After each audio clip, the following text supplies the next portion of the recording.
Salam untuk kita semua dimanapun berada. Perkenalkan, nama saya Yulia Sawaru, SPDK, sebagai guru agama Kristen di SMK Negeri 1 Pangalesung, Kabupaten Pelalawan, Provinsi Riau. Nah, kali ini saya menyampaikan satu topik materi pembelajaran tentang peran Allah dalam keluarga. Nah, untuk lebih mendetail, marilah kita menyaksikan cuplikan berikut ini.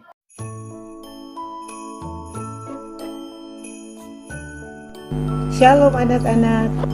Hari ini kita akan belajar materi peran Allah di dalam kehidupan keluarga.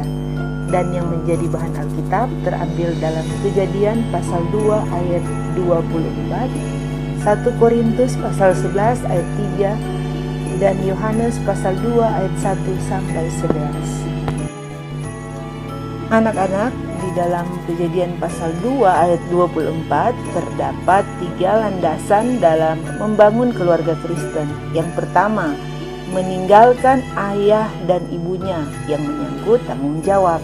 Karena sejak dilahirkan, seorang anak menjadi tanggung jawab orang tua. Tetapi setelah memasuki rumah tangganya sendiri, seorang anak akan meninggalkan statusnya sebagai anak yang berada di bawah tanggung jawab orang tuanya, lalu menjadi seorang suami atau istri dan bertanggung jawab penuh atas keluarganya sendiri. Yang kedua, bersatu dengan suami atau istrinya. Bersatu berarti tidak bisa dipisahkan, ibarat 2 lembar kertas yang direkatkan menjadi satu. Kalaupun dipisahkan akan menjadi rusak. Nah, dan yang ketiga, keduanya menjadi satu daging. Maksudnya tidak ada orang ketiga. Satu daging merupakan aspek hubungan seksual dalam pernikahan.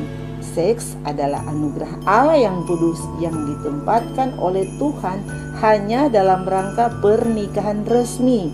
Jadi di luar pernikahan adalah dosa. Karena telah menjadi satu daging, maka dalam keluarga Kristen tidak ada pihak ketiga. Selanjutnya, di dalam 1 Korintus pasal 11 ayat 3, Rasul Paulus menyebutkan bahwa keluarga Kristen harus hidup dengan menjadikan Kristus sebagai kepala keluarga. Apa artinya ini? Artinya menjadikan Kristus sebagai pedoman kehidupan keluarga dan menjadikan seluruh ajaran Tuhan Yesus sebagai acuan dan teladan hidup berkeluarga. Anak-anak, peran Allah di dalam kehidupan keluarga kita baca dalam Yohanes pasal 2 ayat 1 sampai 11, di mana Tuhan Yesus secara pribadi sangat mengasihi keluarga dan menyatakan diri sebagai juru selamat pada pernikahan di Kana. Dalam pesta pernikahan itu, tuan rumah kekurangan anggur. Tuhan Yesus pada waktu itu campur tangan dengan meminta pelayan menyediakan tempayan berisi air yang kemudian Tuhan Yesus merubah air menjadi anggur. Anak-anak, pentingnya peranan keluarga Kristen antara lain yang pertama, keluarga sebagai pusat pembentukan kehidupan rohani. Maksudnya, dari keluarga kita mempelajari pola-pola hubungan akrab dengan orang lain, nilai-nilai, ide dan perilaku yang juga didukung oleh sekolah, gereja, dan kelompok masyarakat yang lain yang berperan membentuk jati diri dan kehidupan rohani. Yang kedua, keluarga sebagai tempat bernaung kudus. Maksudnya, keluarga merupakan tempat penerimaan, pembinaan, pertumbuhan yang memberdayakan anggota-anggota keluarga untuk berperan serta dalam tindakan kasih dan penyelamatan Allah yang terus berlanjut. Yang ketiga, keluarga yang mencerminkan kasih Allah secara holistik, baik fisik, mental atau emosional, sosial, spiritual atau rohani kepada para anggotanya. Dan yang keempat, keluarga sebagai pencerita yang menceritakan karya-karya Allah di dalam keluarga sebagai kabar kesukaan. Berkaitan dengan hal tersebut, keluarga Kristen pada masa kini perlu menyadari peranannya dengan cara merefleksikan nilai-nilai kehidupan berdasarkan Alkitab atau pemahaman iman Kristen sehingga menjadi perpanjangan tangan Allah di dunia ini. Anak-anak, dalam keluarga Kristen ada hal khas yang berkaitan dengan peran Tuhan dalam keluarga. Peran itu melingkupi seluruh aspek kehidupan keluarga maupun pribadi, seperti kebutuhan keluarga akan berkat Tuhan, pengampunan, serta pembaharuan hidup oleh Tuhan. Nah, di antara kalian adakah yang bisa menjelaskannya? Saya, Bu. Pengertian berkat Tuhan itu sangat luas cakupannya, bukan hanya sekedar uang atau hal material lainnya.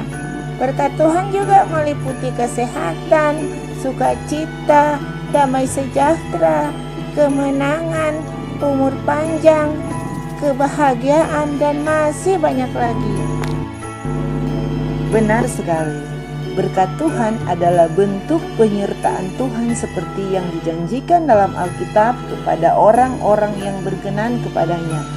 Misalnya Abraham yang diberkati Tuhan dalam segala hal. Obed Edom beserta keluarganya diberkati Tuhan karena membiarkan tabut Tuhan tinggal di dalam rumah mereka. Itu bisa kalian baca di dalam 2 Samuel pasal 6 ayat 11. Jadi berkat Tuhan juga akan diterima oleh keluarga Kristen pada masa kini yang tetap setia berpedoman dan berpegang kepada Tuhan.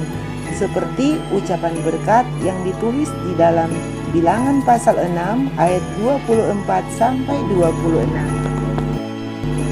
Ibu, yang dimaksud dengan pengampunan Tuhan Allah telah berperan mengampuni dosa-dosa manusia dengan menderita dan mati sampai di kayu salib.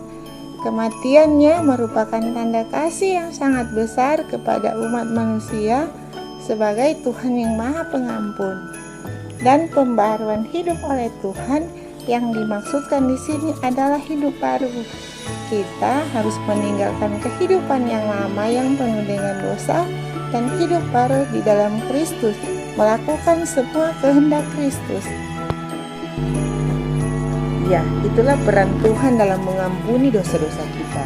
Maka sebagai orang Kristen kita juga harus bisa mengampuni orang yang bersalah kepada kita. Demikian juga jika kita sudah dibaharui oleh Kristus, maka orientasi kehidupan keluarga kita bukan hanya berpusat kepada kehidupan keluarga itu sendiri, tetapi berpusat hanya kepada Kristus.